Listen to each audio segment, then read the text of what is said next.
Beloved, we come before the Lord not with loud accusation but with quiet trust, knowing that the God who sees in secret also defends in secret. Psalm 35 is not the cry of a restless heart, but the steady plea of a soul that has learned where true justice dwells.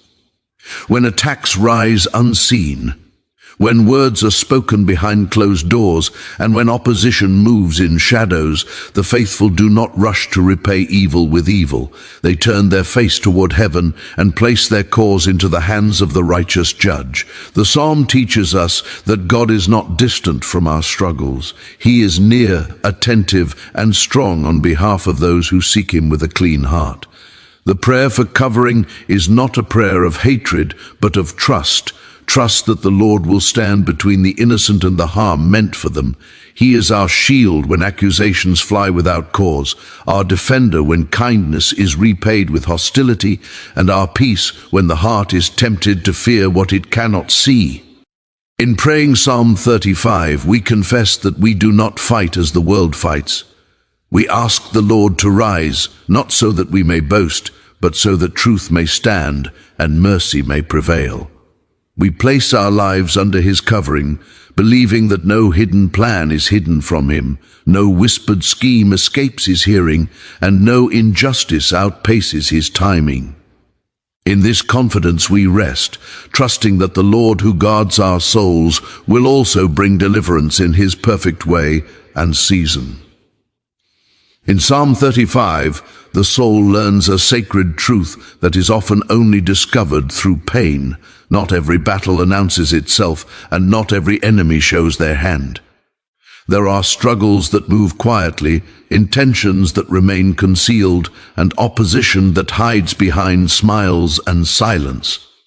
The faithful heart, when first encountering such unseen conflict, may feel disoriented, even wounded by confusion more than by the attack itself. Yet Scripture gently leads us to understand that the absence of visible danger does not mean the absence of divine defense. God is most active where human sight is most limited, and his protection is often strongest when the threat cannot be named aloud. The psalmist does not begin by demanding explanation or exposing enemies. Instead, he turns immediately to the Lord, acknowledging that only God can contend with those who contend against us in ways we cannot trace. This is an act of humility, not weakness. It is the confession that human awareness is partial, but God's knowledge is complete. When attacks are hidden, when motives are obscured, and when harm comes without warning, the believer is not asked to sharpen suspicion, but to deepen trust. The prayer itself becomes a shield, not because of its words alone, but because it places the soul under the authority of the one who sees all things plainly. There is a quiet assurance in knowing that God does not require evidence to act. He does not wait for proof to be presented or accusations to be verified by human courts. The psalm teaches us that God enters the battle before we understand its shape. He does not merely respond. After damage is done, he stands watch long before the first blow is felt. This truth calms the anxious heart that wonders what it may be missing. The faithful are not called to constant vigilance against unseen enemies, for the Lord himself keeps watch without fatigue or distraction. Hidden attacks often wound the heart more deeply than open hostility. When harm comes from behind, when betrayal is subtle, or when kindness is returned with quiet malice, the soul may struggle with bitterness or self-doubt. Psalm 35 does not deny this pain, but it redirects it. Instead of allowing the heart to harden, the psalmist entrusts his vulnerability to God. He prays not to become cunning in response, but to remain upright under pressure. In this way, divine defense is not only external protection, but internal preservation. God guards the heart from becoming what it suffers. The image of God as defender in unseen battles reminds the believer that justice is not always immediate, nor is it always visible. The Lord's work often unfolds beyond the reach of human observation. While the enemy plots quietly, God moves silently but decisively. The faithful may not witness every act of deliverance, yet they are invited to rest in its certainty. This rest is not passive resignation, but active trust, a steady confidence that refuses to be ruled by fear of what lies hidden. Psalm 35 also teaches that God's defense is personal. The psalmist speaks not of a distant deity issuing commands from afar, but of a Lord who draws near, who takes up shield and armor, who enters the struggle on behalf of his servant. This language reassures the believer that divine protection is not abstract. God does not merely allow safety, he engages in defense. When the believer prays this psalm, they are not calling upon an idea, but upon a living presence that stands between them and harm. In unseen conflicts, the temptation is to take matters into one's own hands, to investigate, confront, or retaliate based on suspicion. Psalm 35 offers a different path. It teaches restraint grounded in faith. The psalmist does not seek revenge, but asks God to handle what he cannot. This surrender is an act of courage. It requires the believer to trust God's judgment more than their own instincts, and God's timing more than their desire for resolution. The defense of God is also moral, not merely circumstantial. He does not protect by corrupt means or unjust actions. His covering preserves righteousness even as it thwarts wickedness. The psalmist remains committed to truth, even while being targeted by falsehood. This teaches the faithful that divine defense does not require moral compromise. God does not ask his people to become deceptive in order to survive deception. He sustains them in integrity while he works against those who act unjustly. There is comfort in knowing that hidden attacks do not surprise God. What shocks the believer does not startle the law. What feels sudden to us has already been accounted for in his wisdom. This knowledge steadies the soul, preventing panic and despair. The psalm becomes a reminder that no harm reaches us without first passing under the gaze of God, and nothing intended against us escapes his authority. The believer who prays Psalm 35 learns patience in suffering. Deliverance may not come immediately, and vindication may be delayed. Yet the psalmist does not abandon hope. He continues to speak, to trust, to wait. This waiting is not empty, it is filled with prayer and expectation. God's defense often unfolds in stages, unseen at first, but certain in outcome. The faithful are called not to measure God's work by speed, but by faithfulness. Hidden attacks can isolate the believer, making them feel misunderstood or alone. Psalm 35 counters this loneliness by affirming God's nearness. Even when no human ally perceives the danger, God is present. This presence is not merely comforting, it is active. The Lord who is near is also engaged. He listens, he judges, he acts. The believer is never abandoned to face unseen threats alone. The psalm also reveals that God's defense extends beyond the individual to the preservation of truth itself. When falsehood operates in secret, God brings light in his time. He does not allow deceit to reign forever. The faithful may not always see how truth will prevail, but they are assured that it will. This assurance allows the believer to remain truthful even when lies seem to prosper. In placing God as defender, the psalm frees the believer from the burden of constant self-protection. There is peace in knowing that one does not need to anticipate every or interpret every action. God's vigilance surpasses human effort. This peace does not make the believer careless, but it makes them calm. It allows the heart to rest without becoming naive. Psalm 35 also teaches humility in defense. The psalmist does not claim innocence arrogantly, but appeals to God's knowledge of his heart. This humility acknowledges that only God sees perfectly. The believer entrusts not only their safety, but also their reputation to God. When attacks are hidden, reputation is often damaged quietly. Yet the psalmist believes that God will uphold truth even when lies circulate unchecked. The faithful calm that flows through this psalm is not denial of danger, but confidence in divine sovereignty. God does not need to be informed of the enemy's plans. He does not require strategies from the believer. He simply asks for trust. This trust becomes an act of worship, declaring that God is sufficient even when circumstances are unclear. As the believer prays Psalm 35, they learn to distinguish between fear and wisdom. Fear imagines threats everywhere. Wisdom places all threats in God's hands. The psalm guides the heart away from anxiety toward assurance. It teaches that God's defense is not reactive but purposeful, not chaotic but ordered. The unseen nature of the attacks becomes paradoxically an invitation to deeper faith. When sight fails, trust grows. When understanding is limited, reliance increases. Psalm 35 shapes the believer into someone who walks by faith rather than by sight, confident that God's unseen work is more powerful than any hidden opposition. In the end, the defense of God is not only about survival, but about testimony. The believer who remains steadfast under unseen attack bears witness to a God who protects without spectacle. Their calm becomes a declaration that God is faithful even when evidence is scarce. This quiet faith honors God more deeply than visible triumphs, for it trusts Him without needing immediate proof. Thus Psalm 35 teaches the faithful that God is the defender when battles are unseen.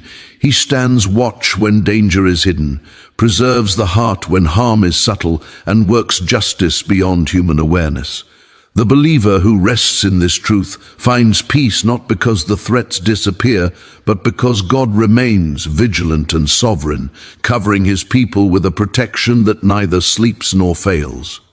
Prayer, when shaped by trust rather than fear, becomes more than a response to trouble. It becomes the sacred act of placing one's entire cause into the hands of God. Psalm 35 reveals this posture with great clarity. The psalmist does not present a list of demands or attempt to dictate how justice must unfold. Instead, he entrusts his situation to the Lord, acknowledging that God alone can judge rightly, act wisely, and deliver completely. This surrender is not passive resignation, but an active offering of the heart, where the believer lays down the weight of self-defense and allows God to carry it. To place one's cause into God's righteous hands requires deep humility. It means admitting that our understanding is limited and our emotions unreliable. When wronged, the natural instinct is to defend ourselves, to explain, to correct every falsehood, and to protect our name at all costs. Psalm 35 invites the believer to resist this impulse. The psalmist chooses to speak first to God, not to his accusers. In doing so, he demonstrates that prayer is not an escape from responsibility, but a deliberate act of trust in divine wisdom over human reaction. There is a sacred freedom that comes when the believer releases the need to control outcomes. Prayer shifts the burden of resolution from human effort to divine authority. The psalmist understands that God's justice is not swayed by appearances, alliances, or timing. God sees motives, weighs intentions, and judges with perfect balance. By praying, the believer aligns their heart with this truth, allowing God's righteousness to become the standard rather than personal emotion or public opinion. Psalm 35 also shows that prayer preserves the soul from being shaped by injustice. When treated unfairly, the heart can become hardened, suspicious, or consumed by the desire for vindication. Prayer interrupts this transformation. As the psalmist pours out his distress before God, he does not become bitter. Instead, he remains dependent. This dependence is a form of protection. It guards the believer from becoming like those who cause harm, ensuring that righteousness is not sacrificed in the pursuit of relief. Entrusting one's cause to God through prayer also acknowledges God's timing. Human impatience often demands immediate answers and swift justice. The psalmist, however, speaks with the awareness that God's timing serves a greater purpose. Prayer becomes the space where waiting is sanctified.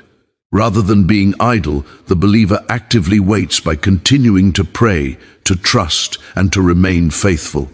This waiting shapes the heart, strengthening endurance and deepening faith. In Psalm 35, prayer is deeper, relational. The psalmist speaks to God not as a distant ruler, but as a personal defender and advocate. This intimacy allows the believer to be honest without becoming reckless. The psalmist expresses pain, confusion, and longing, yet his words remain anchored in reverence. Prayer thus becomes the place where raw emotion is refined by faith. God does not reject honest cries. He receives them and transforms them into instruments of healing. Placing one's cause into God's hands through prayer also releases the believer from the exhausting cycle of self-justification. When accusations are false or motives are misrepresented, there is a strong urge to constantly explain oneself. Psalm 35 offers an alternative. The psalmist trusts that God will speak on his behalf in ways more powerful than any defense he could construct. This trust does not silence the believer's voice, but frees it from desperation. The heart finds rest in knowing that God's advocacy surpasses human argument. Prayer also realigns the believer's understanding of victory. In human terms, victory often means public vindication or the defeat of opponents. In Psalm 35, victory is defined differently. It is the preservation of faith, the maintenance of righteousness, and the assurance that God's justice will prevail. By praying, the believer chooses this higher vision of triumph. Even if circumstances remain unresolved, the soul remains anchored in truth and peace. The psalm reveals that prayer is an act of obedience, not merely a coping mechanism. The psalmist does not pray because he has no other option. He prays because he believes it is the right response. This obedience honors God, acknowledging his sovereignty, even when outcomes are uncertain. In this way, prayer becomes an offering, a declaration that God is worthy of trust regardless of circumstance. Entrusting one's cause to God also means accepting his methods. God's ways of bringing justice may differ from human expectations. He may choose silence before action, patience before resolution. Prayer prepares the believer to accept these methods without losing faith. The psalmist's words show a heart willing to allow God to work as he wills, not as the psalmist demands. This surrender deepens spiritual maturity, teaching the believer to value God's will above personal comfort. Prayer in Psalm 35 also serves as a testimony. When the believer continues to pray rather than retaliate, they bear witness to their faith in God's righteousness. This witness may not be immediately recognized, but it carries eternal weight. The believer's calm endurance becomes a silent proclamation that God is trustworthy and that justice does not belong to human hands alone. There is also a healing dimension to prayer. As the psalmist speaks to God, he is not only seeking deliverance but finding restoration. Prayer allows the wounds of betrayal and injustice to be brought into God's presence, where they are met with compassion. God does not merely resolve external conflict, he heals internal pain. This healing enables the believer to continue walking in faith without being burdened by unresolved hurt. Psalm 35 teaches that prayer sustains hope. When circumstances suggest defeat, prayer keeps the heart oriented toward God's promises. The psalmist's words reflect an expectation that God will act, even if the path to that action is unclear. As hope is not naive optimism, but confidence rooted in God's character. Prayer nurtures this confidence, preventing despair from taking root. By placing one's cause into God's hands, the believer also acknowledges God's authority over reputation and legacy. Human efforts to protect reputation are often fragile and temporary. The psalmist trusts that God will uphold truth in ways that endure. This trust allows the believer to live honestly, without fear of misunderstanding, knowing that God's judgment is final and fair. Prayer also fosters spiritual clarity. In moments of distress, emotions can cloud judgment. Psalm 35 shows that prayer brings focus, directing attention away from the chaos of conflict toward the stability of God's presence. This clarity enables the believer to respond wisely rather than react impulsively. The heart becomes still, not because the storm has passed, but because God is present within it. Entrusting one's cause to God through prayer is ultimately an expression of faith in God's goodness. The psalmist believes that God is not only powerful, but also just and compassionate. This belief sustains prayer even when answers are delayed. The believer continues to pray because they trust who God is, not merely what He can do. In Psalm 35, prayer becomes the bridge between suffering and peace. It does not eliminate hardship instantly, but it transforms the believer's experience of it. The psalmist's calm persistence in prayer reveals a heart anchored in God's righteousness. This anchoring allows the believer to endure unseen battles, trusting that God's hands are steady and His purpose is sure. Thus, prayer places our cause into God's righteous hands, freeing the believer from the need to control, retaliate, or despair. It preserves faith, guards the heart, and aligns the soul with divine justice. In this sacred act of surrender, the believer finds not weakness but strength, not silence but assurance, and not defeat but a deep and abiding peace rooted in trust in the Lord, who judges rightly and acts faithfully.